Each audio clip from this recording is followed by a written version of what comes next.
Campos Morombi, la área silvestre que tiene estos campos, es una de las reservas privadas más grandes del país y una de las más importantes de la región.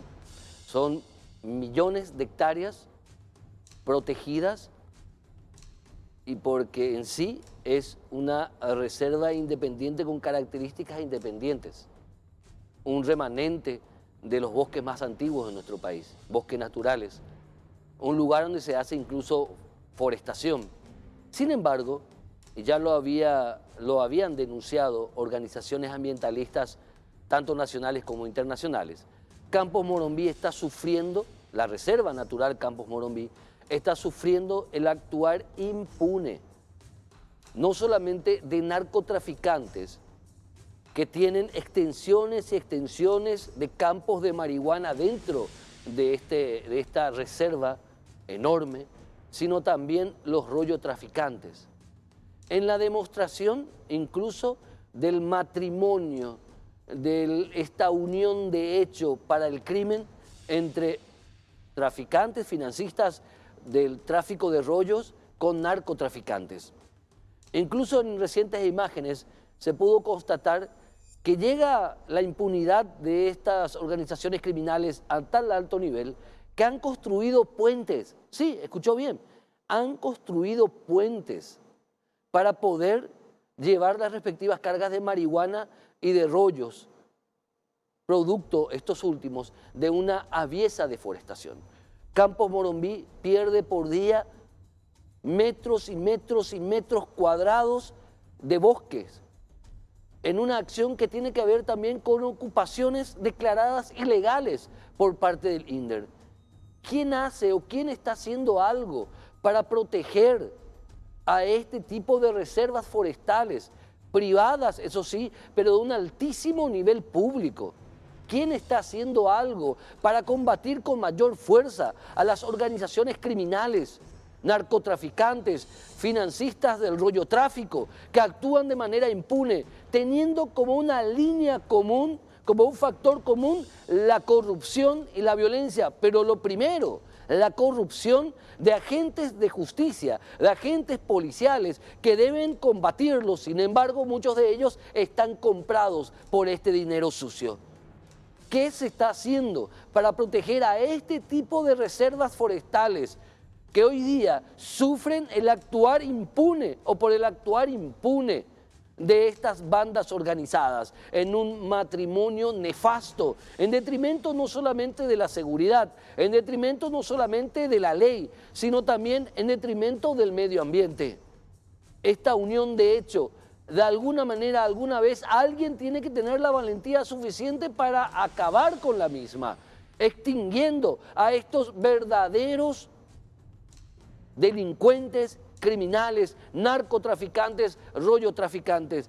Es una pena también decir que la Reserva Forestal de Campos Morombi es apenas un ejemplo de lo que pasa en nuestro país. Zonas que están realmente liberadas, zonas en donde no impera la ley, sino impera la corrupción, sino impera la violencia, sino impera el crimen.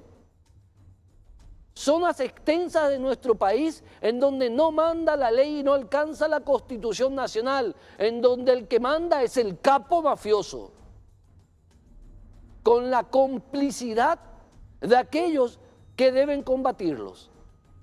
¿Quién realmente alguna vez hará algo para que Campos Morombi y todas las reservas naturales de nuestro país y todo nuestro país esté lejos del alcance de estas organizaciones criminales que actúan con absoluta impunidad?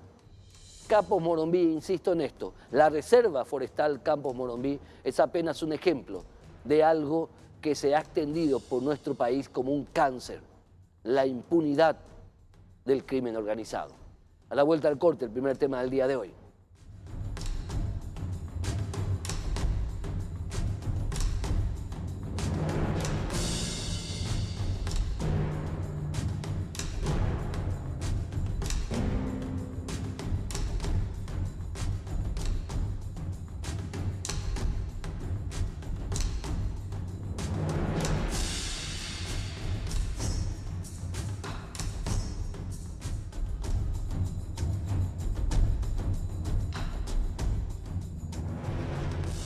Hoy le voy a contar el caso con un testimonio muy duro que tiene que ver con un juicio de restitución internacional en donde la Corte Suprema de Justicia, en particular una Cámara de Apelaciones también en particular, pero todo el sistema de justicia en general metió terriblemente la pata, para no decir algo escabroso o algo, una grosería, pero llevaron a cabo un proceso en donde se violaron los más elementales derechos de un niño ciudadano paraguayo.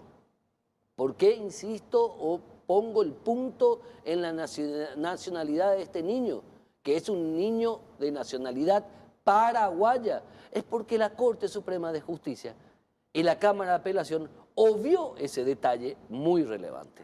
Nos acompaña la denunciante de este caso, quien es madre de este niño, la doctora Saudi Villalba. Gracias, doctora, por estar con nosotros. Una larga historia esta, que se inició en el Uruguay cuando vos, discúlpame que te tuteé, cuando vos te fuiste a hacer los últimos años de medicina, conociste a una persona, fue tu pareja, de esa unión nació una bella criatura, luego hubo problemas en la familia, decidiste volver al país con tu hijo, y el que era tu pareja, padre de tu hijo, inicia un juicio de restitución internacional. Pero la salvedad es que vos llegaste al país, aún estando embarazada, y diste a luz a tu hijo acá en Paraguay. Tu hijo es paraguayo. Así mismo, señor Héctor, muchas gracias por el espacio. Más o menos así transcurre la historia. Justamente, yo soy una ciudadana paraguaya, que estuvo en pareja con un ciudadano uruguayo del cual nació nuestro hijo Mauricio. Te pido por favor que no vuelvas a repetir el nombre de tu menor hijo. Discúlpame por el cumplimiento de las leyes. Sí. Te agradecería mucho. Fue un error, sí, disculpe. No, por favor. Nuestro hijo, exactamente. Él es un ciudadano paraguayo también. En el año 2012 nació en la ciudad de Villarrica. ¿Sí? Vivimos acá cerca de 2 años, o sea, sus 2 primeros años vivió acá. Después, por cuestiones laborales, fuimos al Uruguay. Cuestiones de estudio, la idea era especializarnos, los dos somos médicos. Y bueno, transcurrió ya la historia como usted estaba comentando. La relación no se dio, hubo situaciones que ni siquiera quiero recordar, situaciones de violencia, motivo por los cuales 2 años después me separé y 2 años más seguí viviendo ahí. La situación se ha trastornado bastante. Se tornó cada vez más violenta la situación. Mi hijo estaba sufriendo ya consecuencias de esa relación, o ex relación incluso en ese momento, tal es así que hay informes de la psicóloga incluso de esa situación agravante que afectó a mi hijo bastante. Tal es así que yo salí prácticamente huyendo de esa situación. Huyendo de todo. Pero vos habías instalado ante la justicia uruguaya denuncias sobre hechos de violencia contra tu persona. Sí, señor. ¿Había un proceso abierto? No, eso llegó ¿cómo se llama? A violencia doméstica, una sola denuncia que pude hacer, porque realmente las miles de situaciones de violencia que pude haberlo hecho en el momento de pareja, no lo hice. Hoy lamento realmente, porque no tengo muchas pruebas al respecto.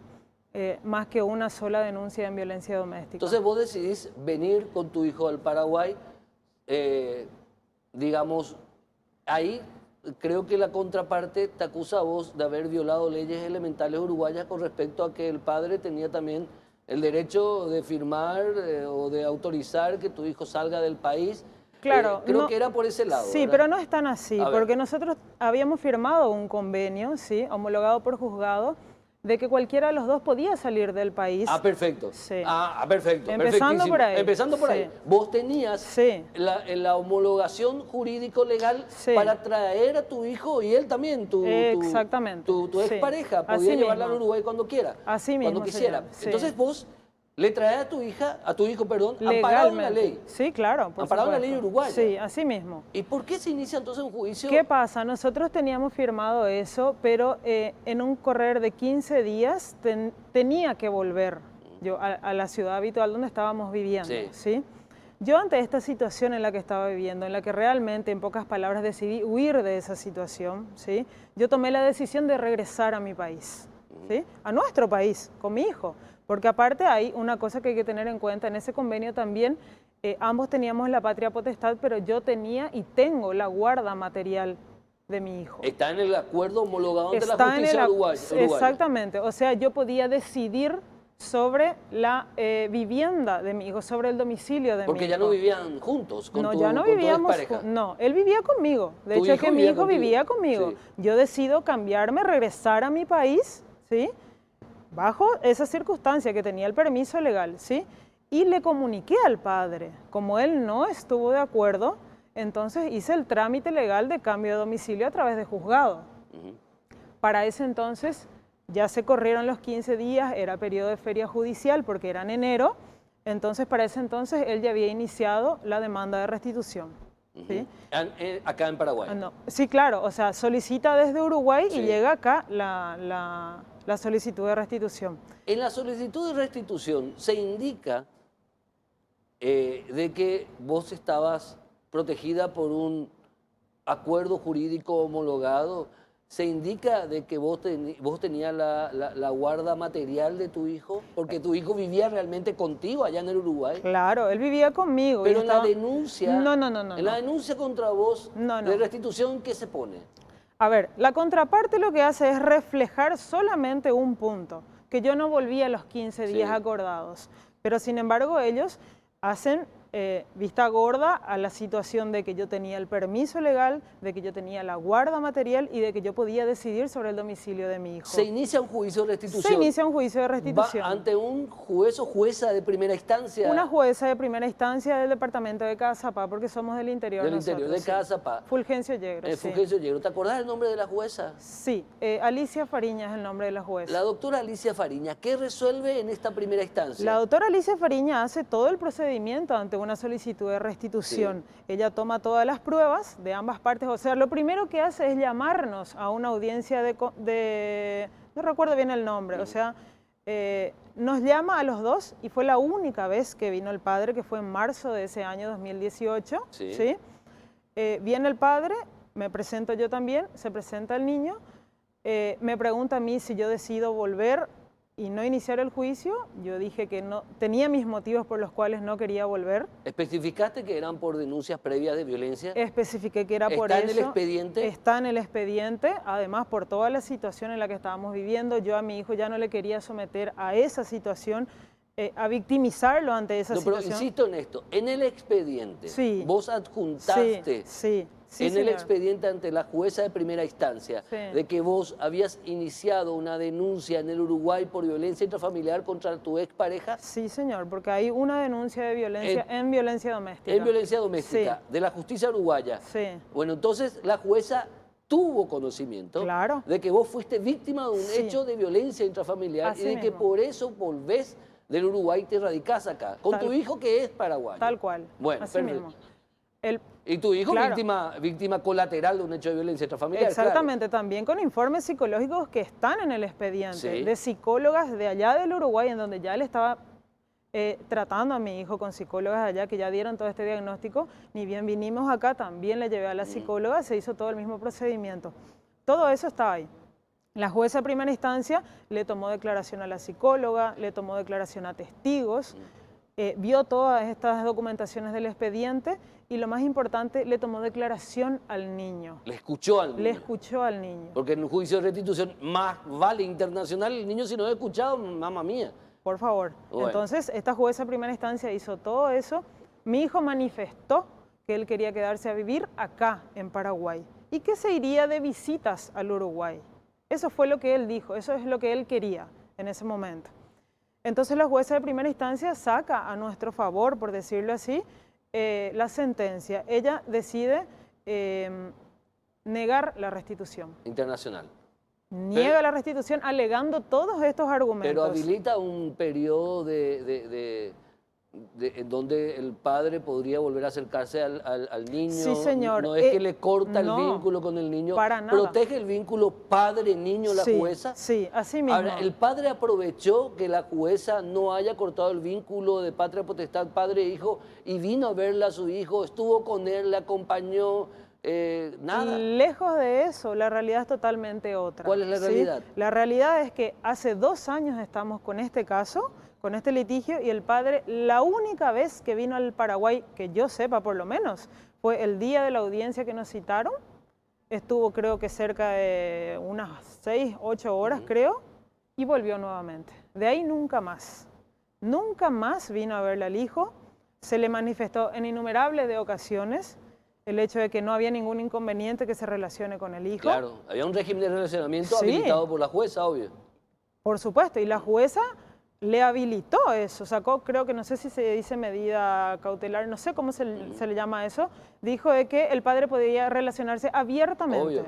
El padre nunca se relacionó físicamente con su hijo. Se nunca apela vino. la sentencia de primera instancia, Sí. va a Cámara de Apelación. En Cámara de Apelación, ¿qué pasa? ¿Qué pasa? En Cámara de Apelaciones muy rápidamente resuelven denegar, revocar la resolución de primera instancia. ¿En base a qué? Ellos alegan en su sentencia de que la violencia no es cuestión o no tiene que ver en la restitución.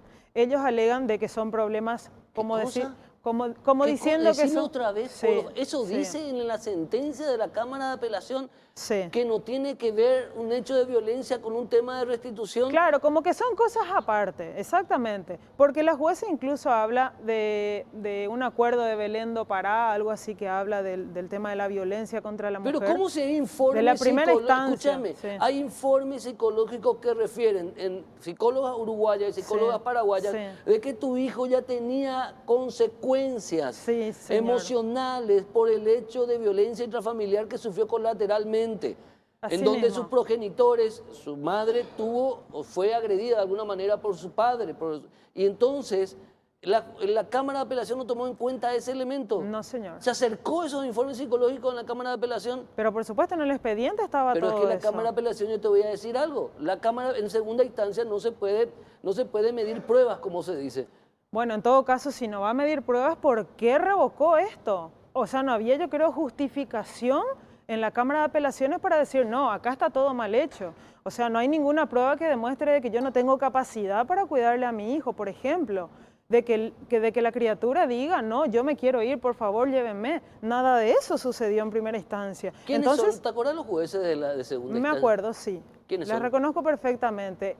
La primera que elaboró el acta es la jueza Cintia Ramírez. Cintia Ramírez. Cintia Ramírez, Margarita Miranda y Teresa Doldán. Son 3 mujeres madres que decidieron esto. Revocar la resolución de primera instancia y dar orden a la restitución.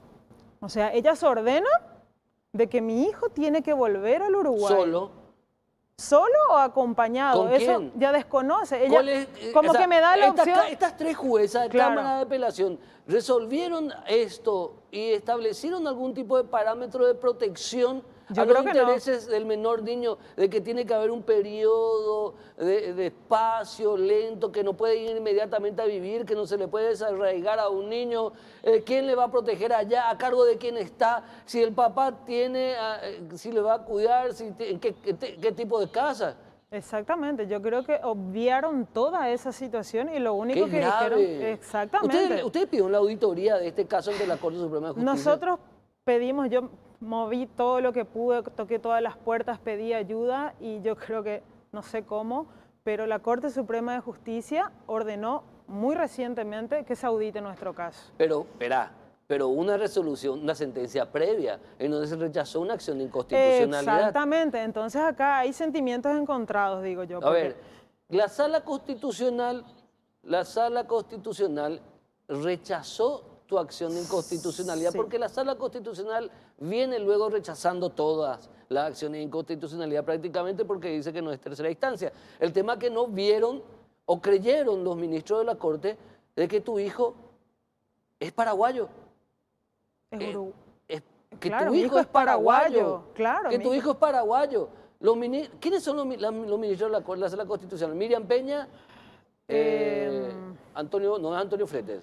No. Antonio Fretes estaba, pero el abogado que Sí. presentó creo que se inhibió Sí. ante él, entonces pasó a a Jiménez. A Eugenio A Jiménez. Eugenio Sí. Jiménez, Miriam Peña y el otro no recuerdo porque justo se había cambiado Sí. también, era Gladys Vareiro de Módiga en ese entonces. No recuerdo si Miriam Peña o Y la Gladys. Sala Constitucional rechaza directamente La Sala Constitucional rechaza in limine nuestra acción de inconstitucionalidad, o sea, ni siquiera ellos vieron el expediente. Entonces yo hoy me pregunto, ante esta situación que están solicitando auditoría, hay una sentencia firme de que mi hijo tiene que volver. Ya se dio al cúmplice de esa resolución, ya nos citaron audiencia para la ejecución de esa resolución.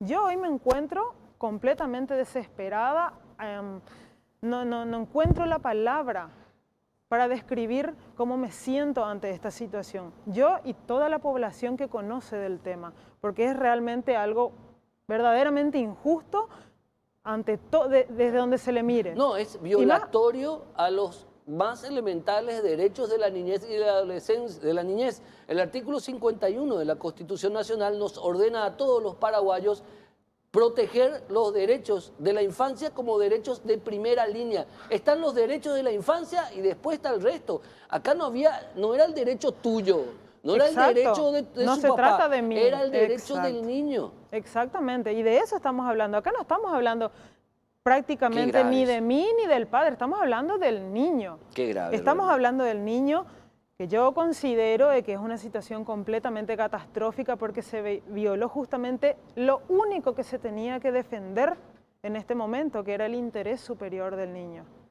Sin embargo, completamente violada esta situación, este derecho que tiene mi hijo que hoy ya tiene cerca de 8 años, que hoy ya está en la escuela. Después de 2 años de estar acá arraigado con su círculo de vida acá, él más fehacientemente está manifestando de que no se quiere ir, no quiere saber nada, no quiere volver. Le dice al padre que no quiere volver y el padre no entiende esa situación.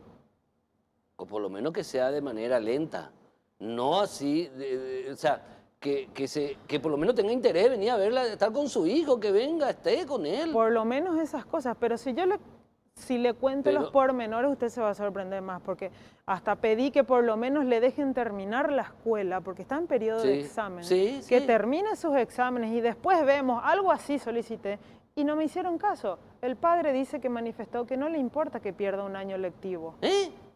Entonces, ¿de qué estamos hablando? A ese hombre estamos otorgando todos estos beneficios, le estamos dando, no sé si le estamos cumpliendo el capricho, no sé qué estamos haciendo.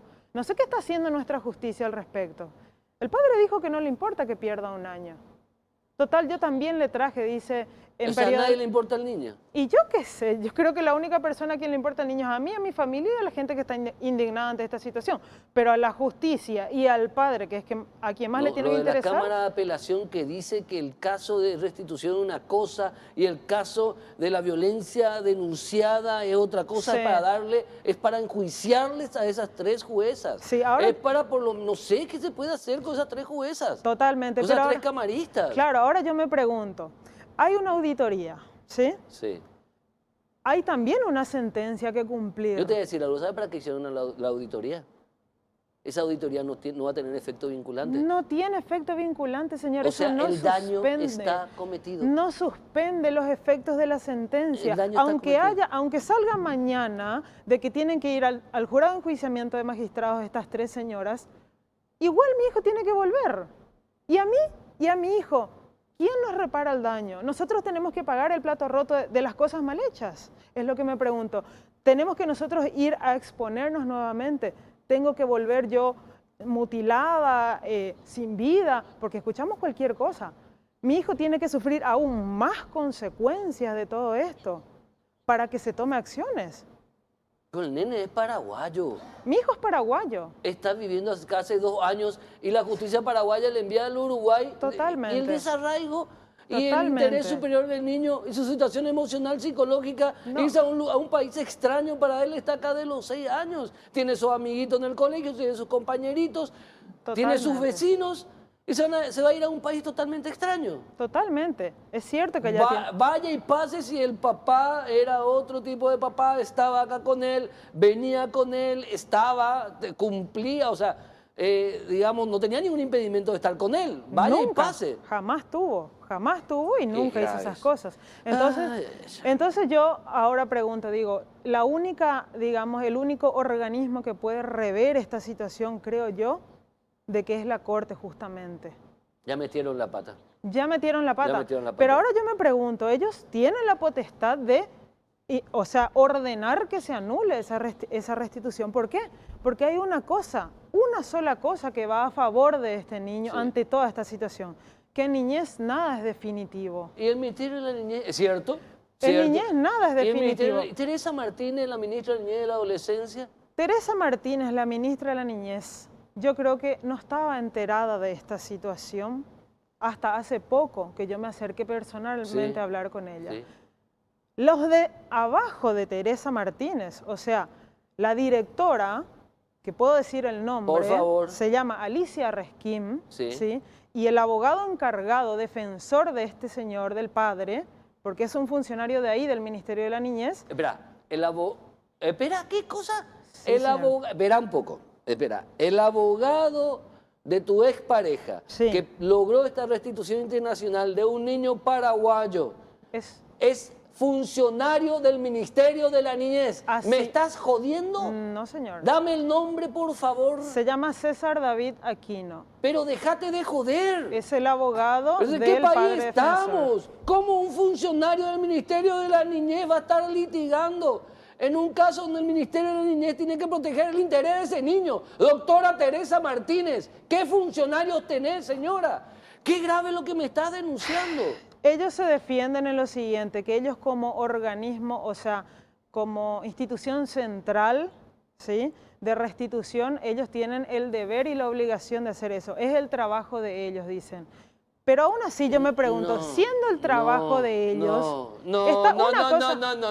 No. Porque una cosa es defender y bueno, vamos a hacer las cosas. Niño. Pero acá lo más importante es el niño. Abogado del niño tiene que ser, no abogado del padre que está pidiendo la restitución. Déjate de joder. A papá mono con banana verde. No, vamos a dejarnos de joder. Teresa Martínez, por Dios, señora, ¿qué tipo de funcionarios tenés? Estamos cerca de Navidad, voy a tratar de tranquilizarme, pero eso es la demostración más de cómo en este país la institucionalidad está patas para arriba. Dios mío, un niño paraguayo que ahora, por culpa de la justicia, de 3 camaristas y de 3 ministros de la Corte, va a irse a un país extraño para él, con personas extrañas para él. Porque eso es lo que va a pasar. Eso es lo que va a pasar. Porque esto que ordenó el presidente de la Corte Suprema de Justicia, la auditoría, no tiene efecto vinculante en el expediente. Punto y aparte. Se han cagado nuevamente sobre las leyes que protegen a los niños. Eso hicieron. Nuevamente la justicia paraguaya se ha cagado encima del interés superior del niño. Y discúlpame, señora, exabrupto, pero ya estoy podrido. Yo ya estoy cansado después de más de 11 años de estar, de más de casi 20 años de trabajo periodístico, de seguir teniendo este tipo de casos en donde la institucionalidad no se respeta, en donde la ley no se respeta y en donde el interés superior del niño no le importa a nadie. Estoy cansado, harto, podrido. Señora, muchísimas gracias. Gracias realmente. No sé ni qué más decir, señora. Por favor, muchísimas gracias a ustedes y no se puede. Yo ante toda esta situación, lo único que estoy pidiendo es que ante tanta injusticia, por favor, que revean la situación, porque como dije, en niñez nada es definitivo y yo creo que algo se puede o se tiene que hacer. Tal vez una revisión.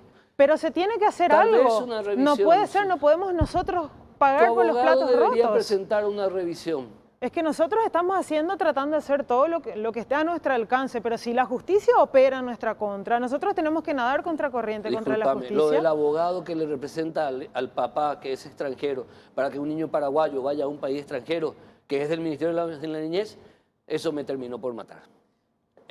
Discúlpame, eso es absolutamente ilegal. El abogado tenía que defender al niño. No le tenía que representar al padre. Por Dios, ¿en qué país estamos? Doctora Teresa Martínez, por Dios. A la vuelta del corte vamos con otro tema también que tiene que ver con la joda en el INDER, el mecanismo que continúa rodaron cabezas, pero la joda continúa abajo. A la vuelta del corte.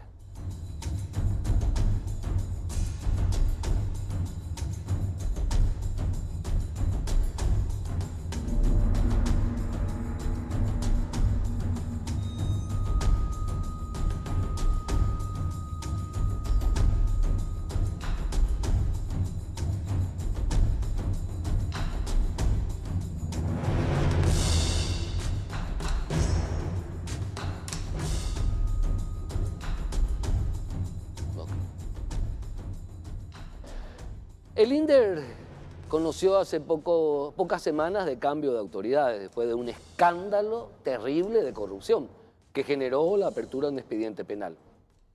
Sin embargo, al parecer en el INDER la joda sigue, porque una de las personas que como directora de transparencia y luego como directora jurídica en la anterior administración se opuso y se opuso tenazmente a la Comisión de Hechos de Corrupción.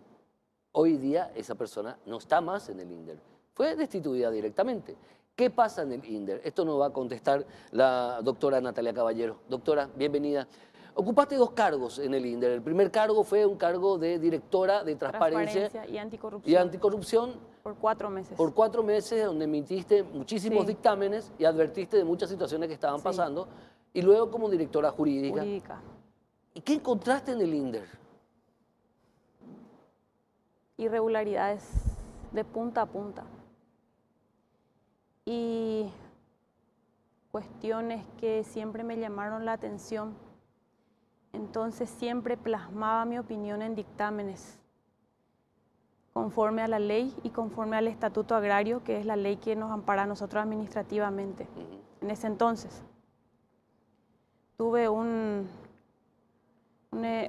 equipo de 20 abogados que trabajaron conmigo y siempre trabajamos de la forma más correcta posible.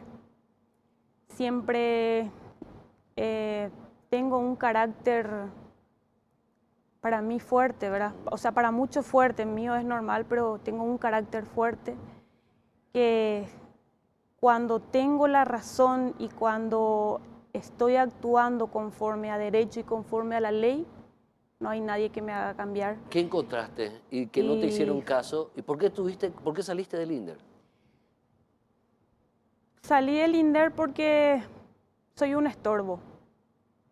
Soy un estorbo porque soy una persona que me considero honesta, transparente y siempre luché a favor de los que realmente son sujetos de la reforma. Yo llevaba expedientes administrativos y por una parte hacíamos investigaciones. Cuando nosotros desestimábamos las pretensiones porque no corresponden, te venían resoluciones voladoras. Yo le decía resoluciones voladoras porque me aparecían ahí en el momento. Me aparecían otra cosa, cosa totalmente distinta a lo que yo tenía en el expediente administrativo. Entonces, como rayo, explotaba y le decía a los gerentes, le decía al presidente, pero ¿por qué? ¿Por qué? Si yo tengo acá algo, si yo estoy investigando, si yo estoy haciendo así, me salen con resoluciones voladoras. Vos, como directora de transparencia, como directora jurídica puntualmente, emitiste muchas resoluciones en donde decías... Dictámenes. Dictámenes, perdón. Sí. En donde decías, señor presidente, sí, estas personas no son sujetos a la reforma agraria y aún así se los otorgaba. Igual. ¿A cuánta gente y cuántas propiedades se le otorgó a personas? ¿A cuánta gente y cuántas hectáreas de tierras que están sujetas a la reforma agraria se entregaron de esta manera irregular, según podés acordarte? Sí, muchísimas, pero voy a enfocarme a lo que a mí me perjudicó, ¿verdad? Lo que a mí me costó mi cargo, porque eso me costó. Porque me enfoqué en un lugar que se llama Núcleo Rural Primavera Icapií de Alto Paraná. Sí. Donde en ese lugar está usufructuado por una sola familia. Una sola familia. Y el estatuto prohíbe que todos los miembros de una familia tengan inmuebles. Si son multimillonarios tienen que pagar lo que corresponde por la tierra, no son sujetos de la reforma. Claro. Entonces yo me encontré con esa situación. ¿Esta familia quiénes eran?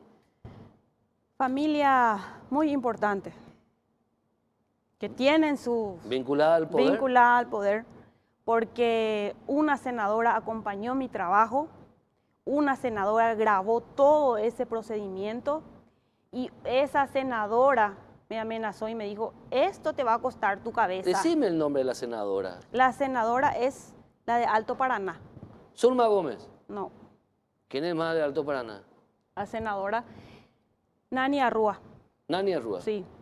Y entonces cuando llegamos en el momento, ella me dice... ¿Qué te dijo Nani Arrúa? Me dice, se están matando allá la gente, tenés que solucionar, esos son tierra de esa familia. Y yo le digo, ellos son propietarios, me dice. Y entonces yo le digo a la senadora, me va a disculpar, senadora, en primer lugar tiene que hacer buen uso de los términos jurídicos. Acá no hay propietario, el único propietario es el INDER, porque son tierras del Estado. Esas son tierras del Estado. Del Estado. Ocupadas por Ocupadas una familia. por una familia. Por una sola familia. Una sola familia. ¿Cuántas hectáreas son?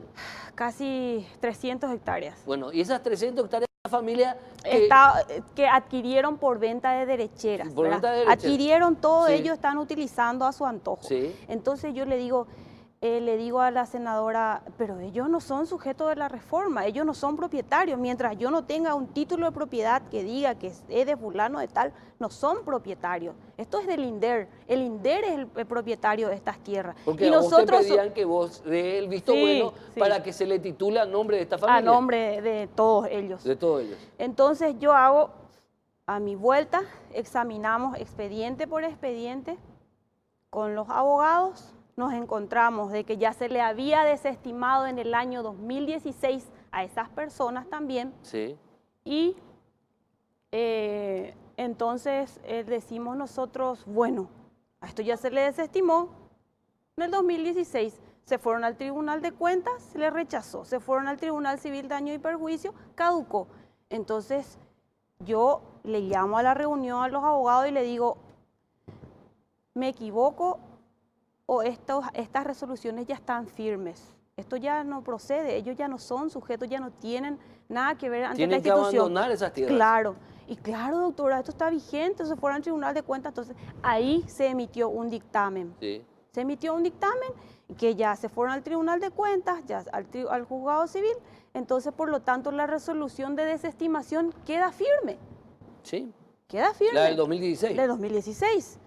Entonces, ahí es lo que yo le llamo resoluciones voladoras. ¿Por qué? Porque me aparece una resolución de adjudicación de toda la familia del año 2018, diciembre del 2018. Sin embargo, ellos ya tenían ¿Quién todo firmó esa desestimado. adjudicación? El expresidente. ¿Te firmó esa adjudicación? Él firmó esa adjudicación.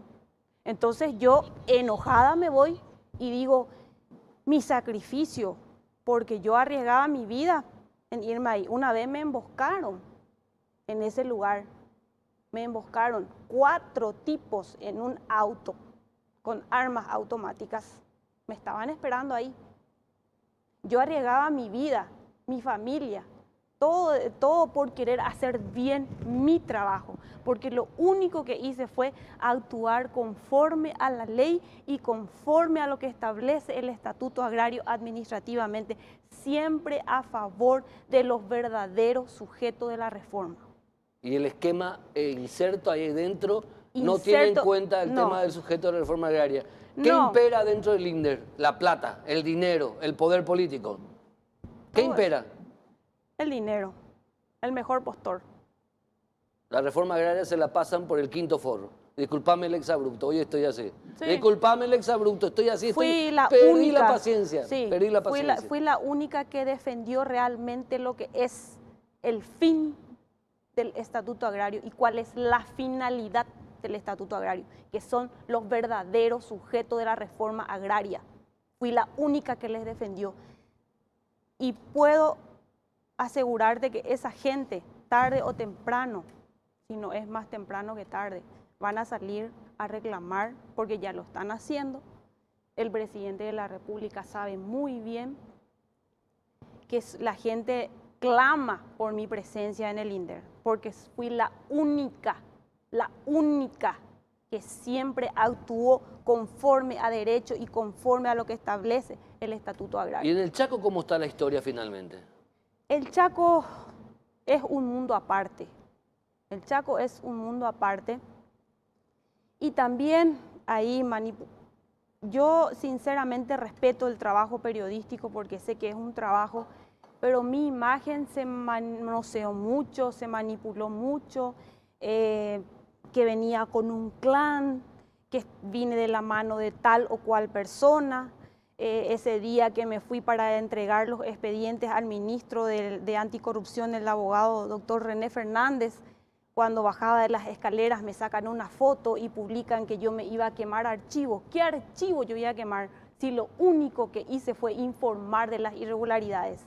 Ahora ustedes preguntan, ¿qué se está haciendo en el Chaco? ¿Qué están haciendo los interventores en el Chaco? Yo no sé qué le van a responder. Yo trabajé hasta el último día. Sí, hasta el último día estuve trabajando en el Chaco. ¿Quién pidió tu cabeza? ¿Por qué saliste del INDER? Salí porque yo pienso que le estorbo.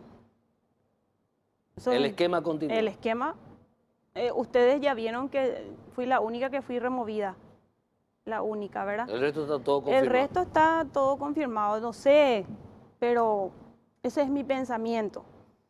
Y yo encontré varias irregularidades en el Chaco. Tengo el informe, emití un informe antes de salir de la institución, el mismo día que a mí me estaban cambiando arriba, mientras el presidente firmaba la resolución para mi cambio, yo estaba trabajando y haciendo mi informe de las irregularidades que nosotros encontramos en el Chaco. Presenté el mismo día que él firmaba mi resolución para destituirme, yo estaba entregando mi informe, una parte de lo que acontecía en la región occidental. ¿Vos tenés copias de ese informe? Tengo copias. ¿Me vas a hacer llegar? Sí. Muchísimas gracias. Acá tengo en mi carpeta. Vamos a mostrar. En su momento vamos a mostrar ese informe. Entonces, ahí plasmé las irregularidades y también las sugerencias. Y si realmente se quiere hacer bien las cosas, si realmente en serio se quiere cambiar, yo creo que por lo menos tienen que hacer un poquito de caso a lo que sugerimos los interventores en ese informe. Muchísimas gracias, doctora. Gracias por su valentía, porque No, hablar, por favor. porque usted estuvo amenazada, está amenazada, Sí. y usted y su familia de repente corren peligro, y gracias por su valentía, Les señora. agradezco porque, como les dije, mi imagen estos últimos tiempos fue muy manoseada, muy apabullada, y yo me sentía de repente impotente por no poder gritar a los cuatro vientos. Y en este tema Gómez de la Fuente tiene algo que ver, el ex interventor del Chaco, el ex director de Región Occidental. Puede ser, porque... ¿Qué, por ejemplo? Y porque él se enojó, ¿por qué me pusieron a mí como interventora? ¿Por qué le pusieron a Carolina de interventora? En su momento explotó, porque sabe que yo voy a decir la verdad, porque sabe que yo no me voy a callar. Entonces, por eso él explotó en un momento. ¿Por qué le pusieron a la doctora Caballero como interventora? Doctora Caballero, muchísimas gracias, señora. A las órdenes, y muchísimas gracias por este espacio para poder aclarar también ciertas dudas. Si este es un programa cargado, no se pierda el último bloque. Si este es un programa cargado hasta ahora, el último bloque es la guinda de la torta. A la vuelta al corte.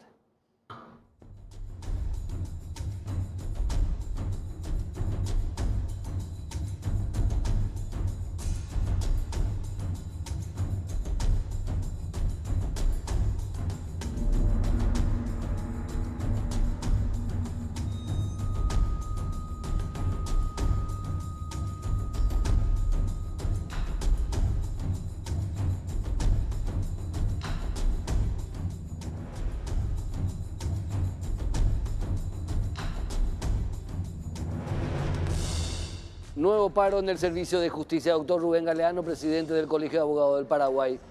Tuvimos a dirigentes sindicales la vez pasada. Hoy la palabra es suya, en representación del gremio de abogados. ¿Una nueva afrenta al Servicio de Justicia? Una mala película que se repite con los mismos actores, pero con distintos directores cada año, hace más de 10 años. Una huelga de funcionarios ilegal, que no cumple con requisitos básicos previstos en la propia Constitución. El artículo 98 de la Constitución establece que el derecho a la huelga solamente puede darse en caso de conflicto de intereses entre empleador y trabajadores, situación que no se da hoy porque los empleadores de los funcionarios judiciales son los ministros de la Corte Suprema de Justicia y hoy no hay ningún conflicto instalado porque la Corte Suprema incluyó en su anteproyecto de presupuesto las reivindicaciones salariales de los funcionarios, es decir, no hay conflicto obrero-patronal. Aún así, no existiendo conflicto, los funcionarios primero se declararon en paro escalonado, cuando que la figura del paro es única y exclusivamente aplicable al empleador, es decir, solamente la Corte puede declarar el paro de los servicios. Sin embargo, ellos camuflando una vieja práctica de brazos caídos, que está prohibido por la legislación laboral, vinieron implementando un paro escalonado, llamaban inicialmente, y luego una huelga judicial, o una huelga, mejor dicho, de funcionarios.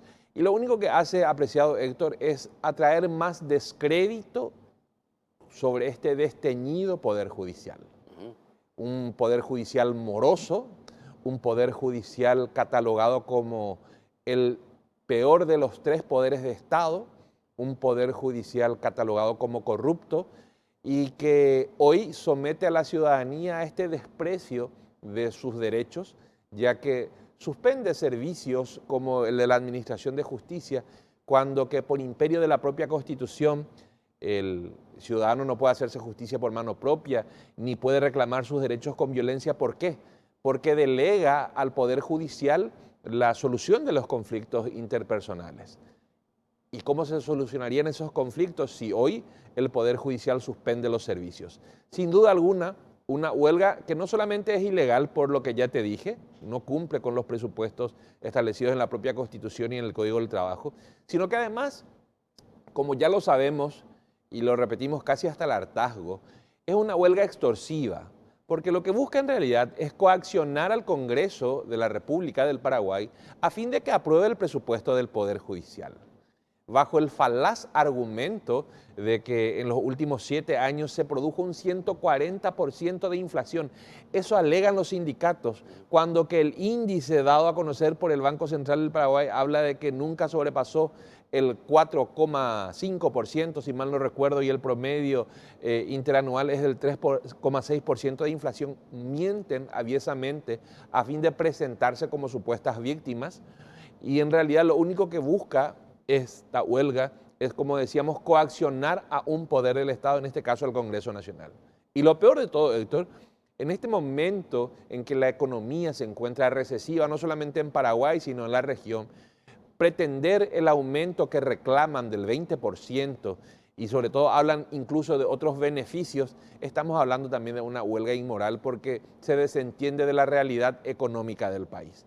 Lamentable, pero hoy día tenemos que decir que una vez más la ciudadanía en general, los abogados en particular, que somos quienes representamos los intereses de los ciudadanos ante la Administración de Justicia, tenemos que sufrir esta huelga falaz, extorsiva, ilegal, y lo peor de todo es que la Corte Suprema de Justicia mantiene una postura tibia, una postura que calla ante esta situación, pero que, dicho sea de paso, esperábamos más de los nuevos ministros de Corte, esperábamos más de esta nueva configuración de la máxima instancia judicial y esperamos ahora que retome las riendas de la situación, impulse la calificación de esta huelga a fin de declararla ilegal y que posteriormente tome las medidas correctivas en relación a estos funcionarios y obviamente, lo lógico, que no se pague por los días holgados porque el contrato laboral,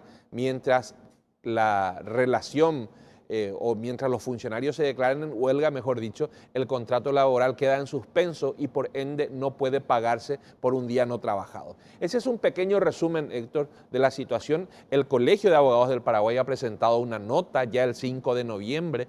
Hemos pedido ser escuchados por los ministros de Corte, hemos sido recibidos en la última sesión plenaria del martes pasado y hemos expuesto estos mismos argumentos. Ojalá los ministros de corte y estos que prometieron nuevos aires en las audiencias públicas a las que asistimos, primero cumplan con su compromiso y lo más importante, Héctor, estén a la altura de las expectativas ciudadanas. Pero en esa reunión, ¿qué le dijeron a ustedes, representantes del Colegio de Abogados? Que se cumpliría con la ley. En realidad nos recibieron por unos minutos y cuando nos retiramos expresaron que se cumpliría con la ley. Pero sin embargo, hasta este momento no conocemos de que hayan promovido la demanda para la calificación de la huelga. Es que hay que analizar a quién le conviene la huelga. Ese es el quid de la cuestión, apreciado Héctor. Por eso decíamos, una huelga instrumentada con el solo, único y exclusivo afán y propósito de coaccionar al Congreso para que apruebe el presupuesto del Poder Judicial. ¿Y a quién le va a convenir? ¿A quién le conviene este parate de la justicia a un mes de que nos vayamos a feria judicial? Este parate de la justicia no le conviene a nadie, Héctor. ¿Sabe? No le conviene a la ciudadanía. No le conviene al abogado. ¿Y sabes qué es lo peor, Héctor? Tal vez crean ellos que implementando esta misma medida extorsiva como lo hicieron los años anteriores puedan conseguir la aprobación de su presupuesto. Pero lo que no se dan cuenta, Héctor, es que están agotando el poco crédito que les queda con la ciudadanía. Lo que no se dan cuenta es que están deteriorando aún más y están sepultando su ya muy deteriorada imagen ante la opinión pública, ante la ciudadanía. No creamos, Héctor, que Chile está muy lejos, que Bolivia está muy lejos. Y si nosotros hoy día no nos damos cuenta que este contrato jurídico, político y social que se llama Constitución de la República del Paraguay no es cumplida por quienes juraron cumplirla y hacerla cumplir, nos podemos encontrar con sorpresas muy desagradables. Ojalá nos equivoquemos y por sobre todo, ojalá quienes están al frente de las instituciones recapaciten y tomen las riendas y estén a la altura de la responsabilidad histórica. Doctor Rubén Galeano, la palabra fue suya, muy fuerte, por cierto. Brevemente, por cierto. Brevemente, por cierto. Pero usted es uno de los más asiduos invitados. Esta es su casa, doctor Rubén Galeano. Domingo de por medio usted está presente acá, no se puede quejar, doctor. Obviamente con todo, porque lo merece. Doctor Rubén Galeano, un placer como siempre. Gracias a vos, Héctor, por el espacio de siempre aquí en Causa Justa. Un gran abrazo a toda la audiencia. Un gran abrazo. El doctor Rubén Galeano, presidente del Colegio de Abogados del Paraguay, y estas acusaciones bastante fuertes. Le decía, esta fue la guinda de la torta. Un programa muy intenso el día de hoy. Nos vemos el otro domingo. Chao.